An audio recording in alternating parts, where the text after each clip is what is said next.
Double tree by Hilton is a fast growing hotels around the world. और ये hotel जो है पाकिस्तान में नथिया गली में और गलियात के एरिया में बहुत बनाया हुआ है। बहुत खूबसूरत होटल है और इस्लामाबाद से सिर्फ तकरीबन 1.5-2 घंटे में आप आराम से यहाँ पहुँच सकते हैं। और बहुत अच्छा सीनरिक व्यू है और यहाँ पे अकोमोडेशन भी है और जैन डाइनिंग एरिया और बहुत अच्छा बना हुआ है।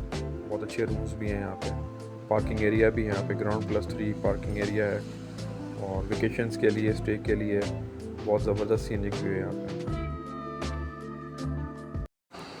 अब हम आपको अंदर का व्यू दिखा रहे हैं। बहुत खूबसूरत लॉबी बनाई हुई है, सिटिंग एरिया बहुत ज़बरदस्त है और आराम से आप यहाँ पे डाइनिंग कर सकते हैं, हाई टी कर सकते हैं। और हाई टी का अलग एरिया बनाया हुआ है और अंदर 3 टाइप के रेस्टोरेंट्स हैं, चाइनीज़ है और एक बुफ़े है और आप एला कार्ट भी कर सकते हैं। बहुत खूबसूरत हमने देखा बनाया हुआ है।